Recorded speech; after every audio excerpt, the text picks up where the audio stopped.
nous signale notre envoyé spécial Mohamed Kaintaou. Ce matin, donc, le Premier ministre a visité le complexe agro-industriel Printemps situé à Koungou dans la commune de Pelengana. L'usine produit 60 000 tonnes d'aliments bétail par an. C'est le fruit de la collaboration entre deux opérateurs maliens et chinois. Dr Shogel Kokalamaïga était accompagné par le ministre du Développement rural et les autorités administratives et politiques de Ségou. Mohamed Kaintaou et Aboubakar Traoré sont nos envoyés spéciaux à Ségou.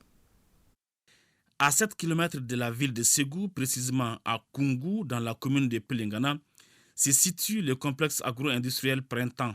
Opérationnel seulement depuis août dernier, l'usine a une capacité de production de 60 000 tonnes d'aliments bétail par an. Ici, l'activité principale est l'embauche bovine, la production du lait et du tourteau. Vraiment content de recevoir Monsieur le Premier ministre, Son Excellence Monsieur le Premier ministre, de venir visiter chez lui. Votre arrivée ici, il a été vraiment surpris, il est vraiment émerveillé par votre présence. En dehors du côté décoratif, ils ont une responsabilité sociale qui est de mener au développement du peuple malien même en tant que tel. Vu son rendement dans l'économie nationale et dans la lutte contre le chômage, le Premier ministre n'a pas ménagé ses efforts pour s'y rendre. Lorsque j'ai appris qu'il y a des Maliens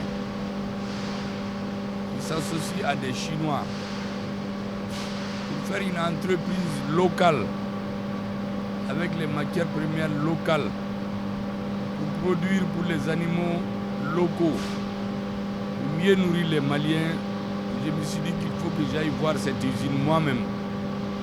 Je suis donc venu les voir, féliciter les ministres, mais aussi les promoteurs, les autorités de Ségou qui leur ont donné la place et leur demander de redoubler d'efforts pour que tout le monde adhère à la vision du chef de l'État.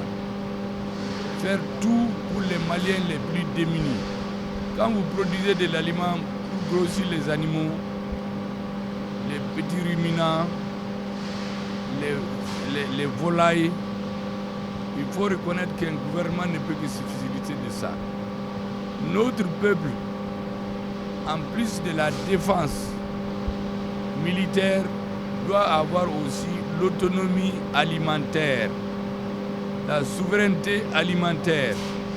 Donc cette initiative participe de l'implémentation de la souveraineté alimentaire, qui est très cher au chef de l'État. Vous avez vu ici, c'est des produits mélangés avec des aliments locaux, du son de riz, du maïs, du tourteau, des vitamines, pour permettre d'avoir une meilleure production animale.